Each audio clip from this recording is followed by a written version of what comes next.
I am Steve Leahy, and welcome back to Open Studio. Okay, so you guessed it, more rust. Getting close on this, though. Really getting close. Let me jump right in. So where we're at, let me mix up. I'm going to mix up a little bit of a darker blue. So this is very soft and fog-like, but we want to add a little bit of definition to that darker blue. What do I need here? I need reducer. There we go. So again, I've been using a lot of the opaque colors as my base colors. So this blue, well, it's based off of two blues depending on how things are rolling, but opaque phthalo blue has been my kind of primary blue, and that's 0086. It's just a nice primary blue. And then the other one I've been using a lot of is, especially in skies, is the daylight blue.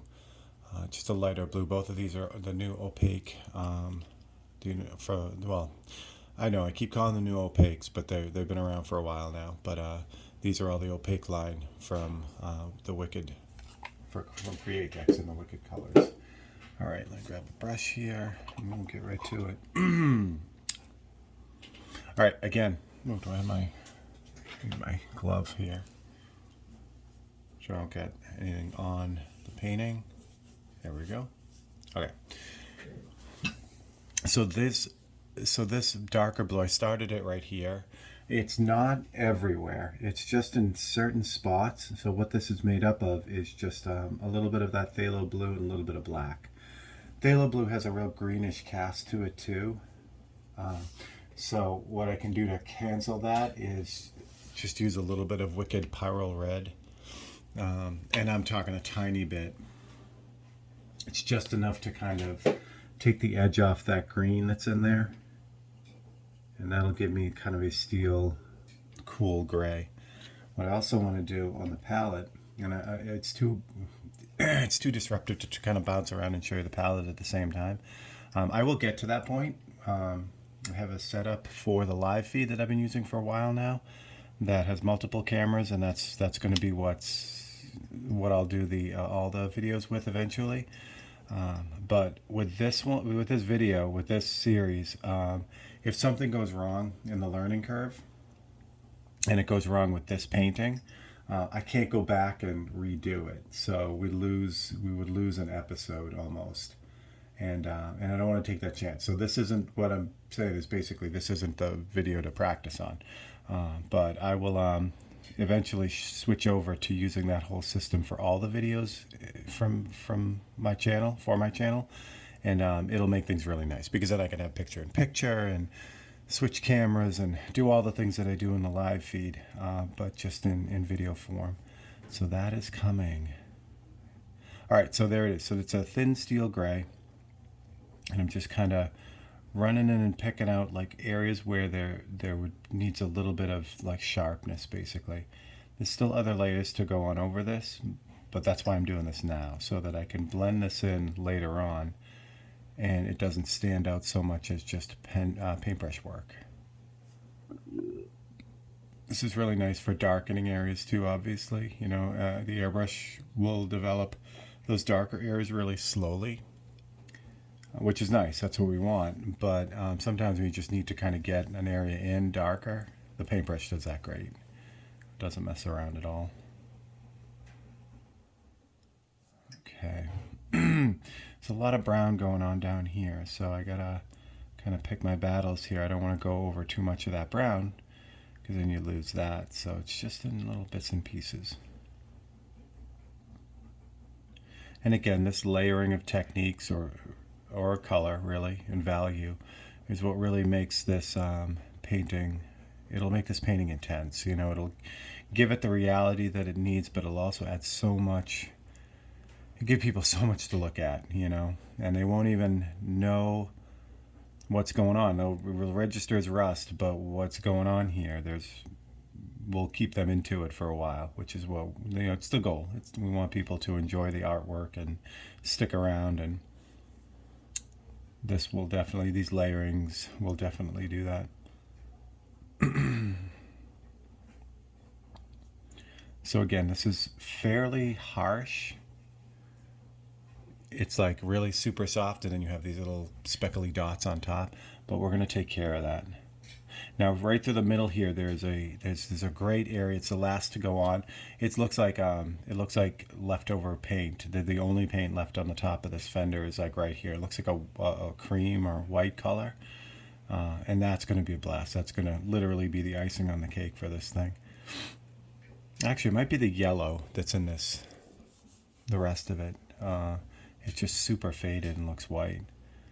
Now, that's pretty much it. Looks pretty close. Like I said, I don't want to do this everywhere, because then, you know, when you do a pattern or a technique or a texture everywhere, it flattens it out. So I don't want that. Just want to kind of give hints of the sharpness. Now this gray will also work down below, where the opposite wasn't true. In the last episode, when I was doing the brown speckles in this, you can't really drag them up in here because you could see the brown, you could see the warmth of the brown. But here there's a lot of rusty, just rusty open spots where the steel is visible through the rust. So this bluish gray will work really well down in here. So I can add a little bit of that to kind of mix up the continuity of the brown. The brown is all the same color in here. And again, same thing. If something is the same across the whole painting, it tends to flatten it out. And it loses that life. Where if you have a lot of variation in the color, and it's still brown. I'm not adding a ton of this, but because now it has that blue in it too, it adds just that other layer of depth that's really, really cool. All right, finish up. Actually, grab. Yeah. Add a little bit more on this back part of the fender. Even more back here, because this is in the shadow, so I can really kind of pump this up with this color a little bit. And you can kind of see how thin it is.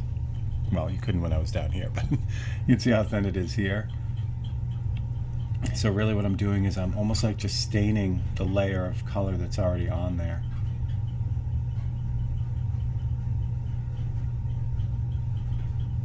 And again, there's going to be extra airbrushing on this too, to kind of tie it all together.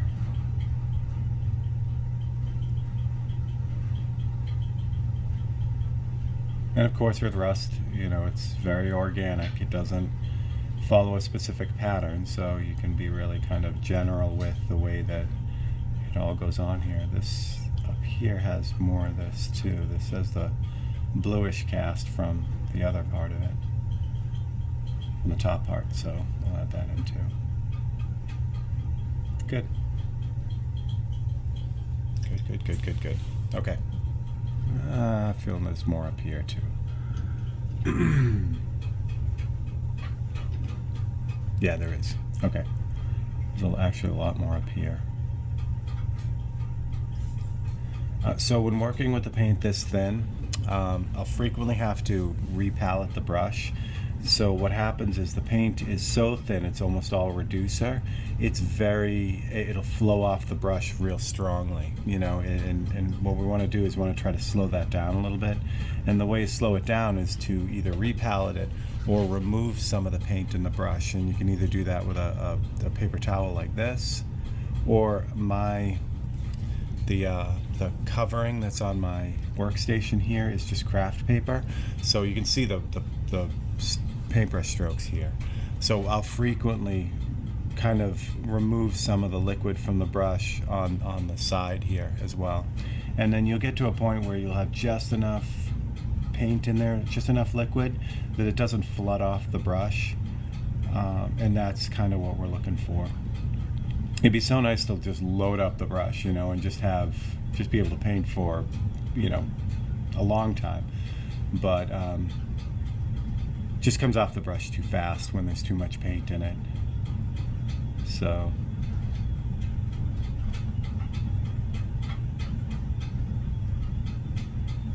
yeah, we got a lot of stuff going on up here, which is nice. There we go. Looks good.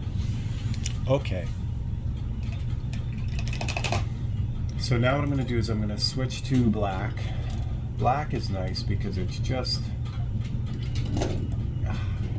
You can do a lot with it. Oh no, I'm not, because that brush has white in it. So let me switch to this guy. This one. Keep this. Okay. Yeah, let me switch to that brush. That would be better.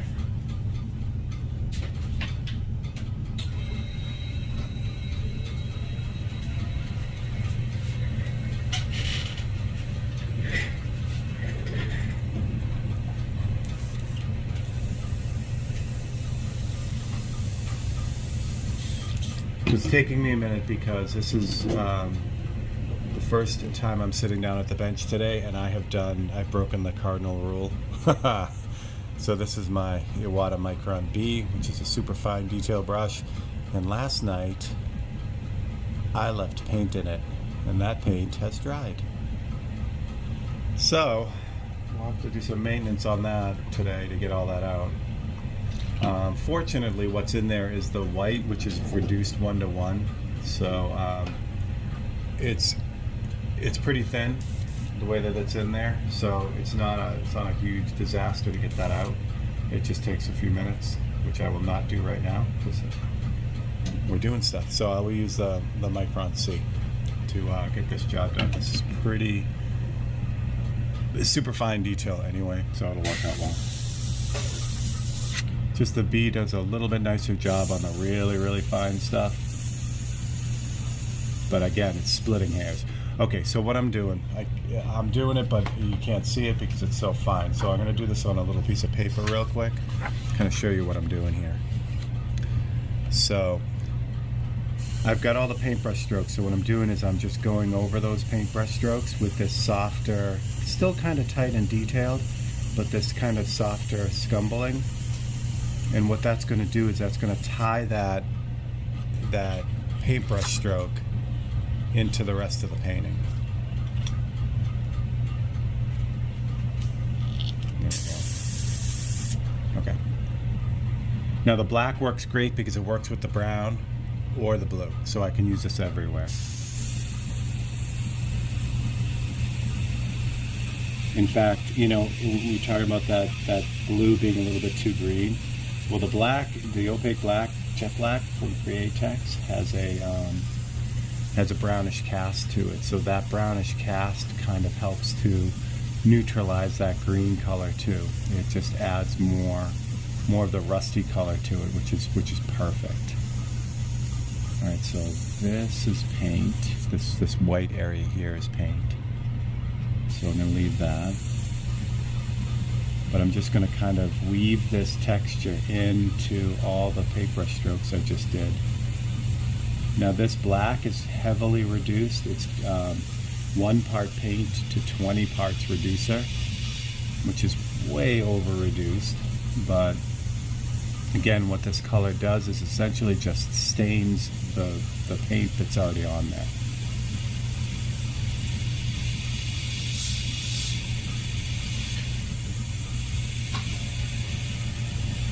And I'm always checking the reference material too, kind of going back and forth. It's easy when you're doing a repetitive pattern like this over a bigger area to just kind of get into the zone and just keep, doing the same thing everywhere. But it helps to keep an eye on the reference photo because that will kind of, if things change, it'll help you tie that back in. And again, you're not doing the same thing over the whole entire painting because again, that flattens things out. But hopefully you can see. I think I can get closer. I don't want to get too close because then it gets grainy, but that might work. So again, this softer airbrush stroke on top of the paintbrush stroke just kind of locks everything together and makes it all seem very organic.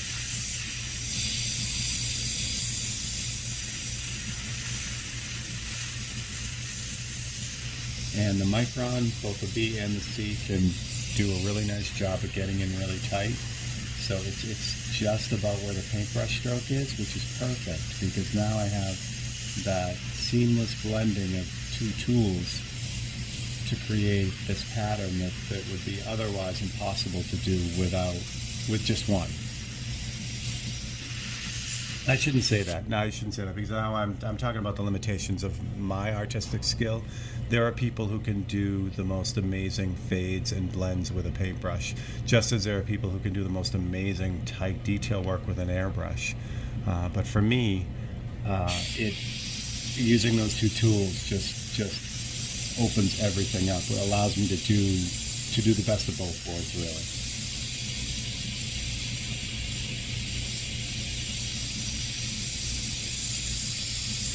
Yeah, so I really want to keep an eye on the reference because, again, if I just kind of go for this and just kind of do the same technique over the whole fender, it's going to show. It's going to show as just a very even, like, mechanical pattern across the whole thing.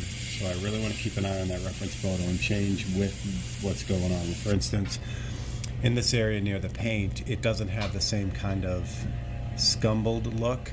It's more smooth. It's more evenly worn for some reason. So I'm going to kind of go from that scumble pattern to more of an overall, just kind of a fade, just kind of a general shading. And I will add some of that, but by changing those techniques, it really kind of keeps it looking like what it should look like. And like we talked about in the other episodes, once I get this down, once I get this kind of layering pattern down and what I did to get here, the rest of the bike will actually be much easier because I've done all the figuring out. So it's a matter of getting through it once.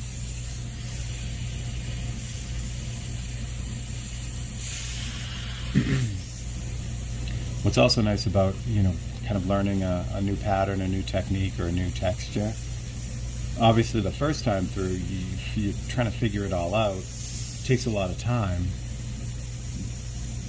As you move on, like we were just talking about, you'll do them faster because you don't have to do all the testing and messing around. But also the second and third passes, you start learning new ways to do it too. So the same effect, but as you're doing it, you're like, no, this will work a little bit easier. So not only does it get, just easier, it gets faster and better, really. I always say the second time around always comes out better than the first time. Okay, this body line here, this little ridge, has a little bit more shading on it than I have, which is great. So I did a lot of brown down in here, but there's nothing supporting it. So this black will do that. And again, because it's jet black and it's real rusty brown, it works really, really well for this.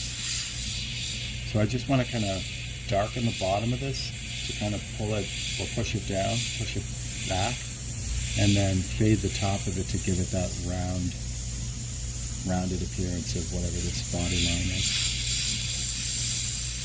And also kind of go in here. This was the part I missed right here, so just going to go into the airbrush and catch that up as well.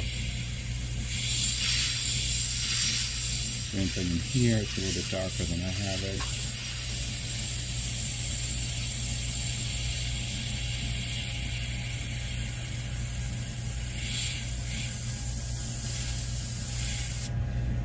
So another important thing to do, and I'm going to back you guys up a little bit. The other important thing to do is to kind of look at the whole thing as an item, as an object, is what it is. So the fender is rounded obviously across the top of it, and the light is hitting right here, and I've got that. What I want to do also is in between all this detail and layering and all that fun stuff, I want to take a step back and look at the whole thing.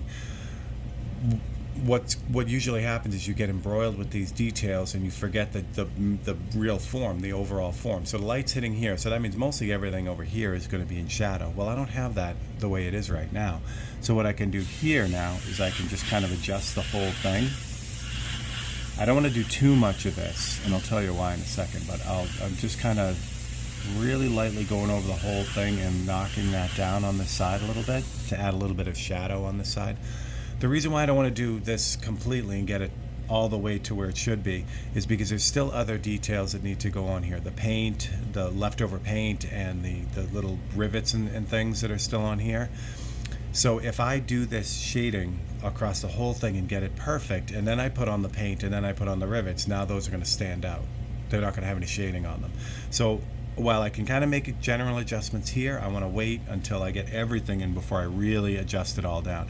This over here is way too dark anyway, so I can really shade this out now. And there's also nothing on this. There are no rivets or anything, so I can really kind of get this close to what it needs to be in the end. So I'm going to start on this side and just kind of pull it out. This paint again is really thin, but it's also very controllable. So as long as I'm being careful, I'm not going to get any paint on the outside. If I wanted to, I could use a mask on it. I just got these brand new small shields from Airsick Stencils. I'll put a link to their site too. So I could use a shield to kind of block this, make it easier. What I have to be careful of with the shield and thin paint like this, though, it really tends to want to skate underneath. Plus, I don't want a super hard edge here either. I want a tight edge, but I don't want like a laser sharp masked edge, because if I do that, it'll just not look natural. But this is nice to kind of, as my buddy, sorry, my buddy, I'm choking here. Chris Arpin says at Createx, it's cheap insurance. All right.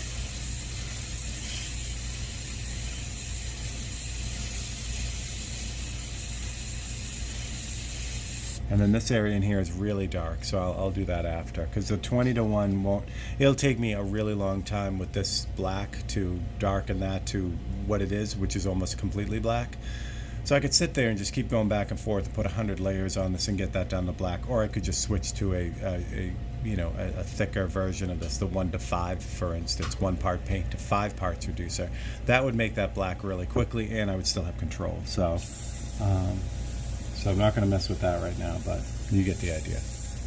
All right, so now that I've got this kind of dumped down a little bit, and it's close to the right value, I'll go in and do the same thing here. I'm just going to blend out that texture that I did with the paintbrush and just make it all look natural.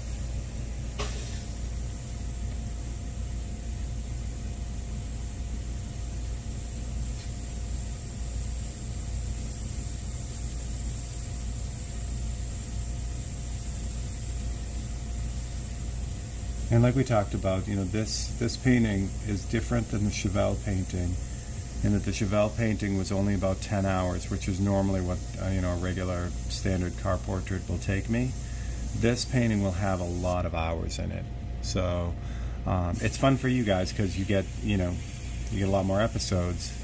However, there's a lot more of one particular thing, you know what I mean? So it takes me a lot longer to develop like the texture like this than like it just would be if this was a clean, freshly painted bike, it's the one solid color and some reflections and you're out. But with this, it's a lot different. So change your pace from the last one, which we like.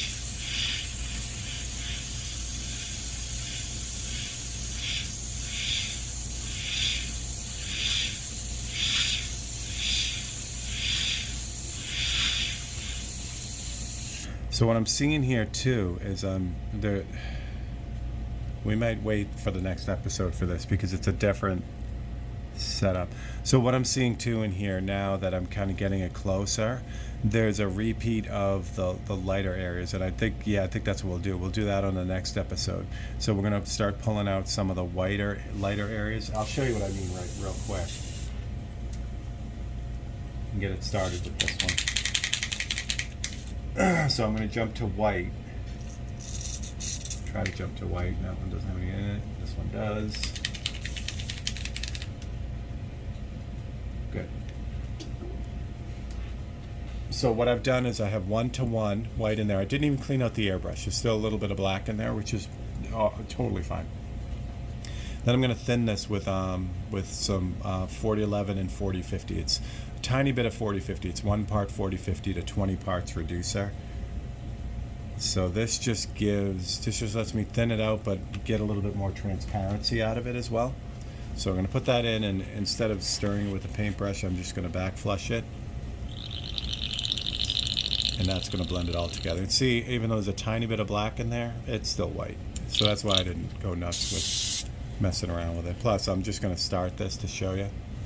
So again, what I'm seeing is I'm seeing the same kind of thing happening. Yeah, perfect. That I just did with the black, but now I'm seeing it with the white too in certain spots. So I'm going to use this white to just kind of do the same thing, where there's highlights or where the reflection is kind of glinting off of the smoother metal. I'm going to kind of put that in. And this white will also let me kind of recarve. I'll get you back in close so you can see. If there's something that's like, you know, too harsh or didn't quite come out right with the last step, this white will cover that. So I can kind of go back in and change the overall look of something that didn't quite come out right too. Like this one here. This one up, oh, let me show you. It's just off camera. That one right there is a little bit too harsh. It's right on the edge of the paint. So I'm gonna, actually I'll do the paint side. That way I can kind of kill two birds with one stone. And you can see how fine this white sprays. White has always been, you know, one of those things for an airbrusher. White is a real heavy, thick pigment. It doesn't want to spray. It's always been a problem. The technology is getting better and better and better. This new 4050, this gloss clear, even though it's designed as a clear, works great to smooth out the paint. So you can reduce it and then add a little bit of that 4050, and then all of a sudden this stuff sprays really, really well. So it's kind of a bonus. Again, I don't want to do too much of this. Each pass through, each kind of new technique or new thing I'm adding is less and less. So as you start the painting, it's really broad, and you know you're adding a lot of color all over the place. As you start to refine the details, you're adding less and less paint, so each pass is less, which is nice. So if I do have a little blowout there with the white, that's fine, because I'll be coming in with other stuff anyway on top of that. And I'll do just reverse. So where I use the white to fix the darker colors a little bit, when I jump back to the darker colors, I'll use that to fix that little blowout.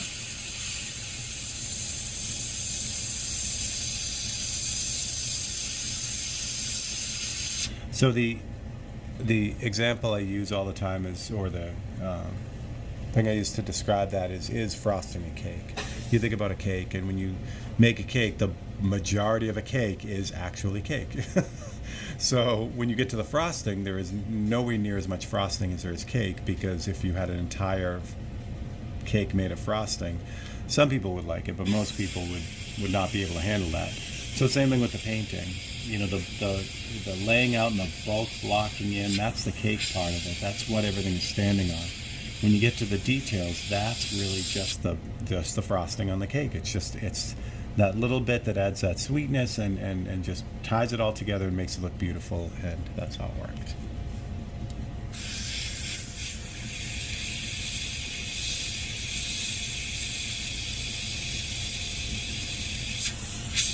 So white tip dries a lot more than any other color, even with all this setup. So you have to constantly check that needle to get all that dried paint off, because that's really what does it in. The other thing that happens is it tends to set up inside the brush as well. So there's a lot of back flushing too that goes on. You know, I don't know how often I do it. Every few minutes, I'll just kind of back flush it. That'll push any of that thicker paint that's setting up in the needle nozzle area. That'll push it back a little bit and kind of reset things. So I do that a lot, especially with white and black, but with some of the gummy colors too, a lot of the earthy colors, that has to happen a lot too.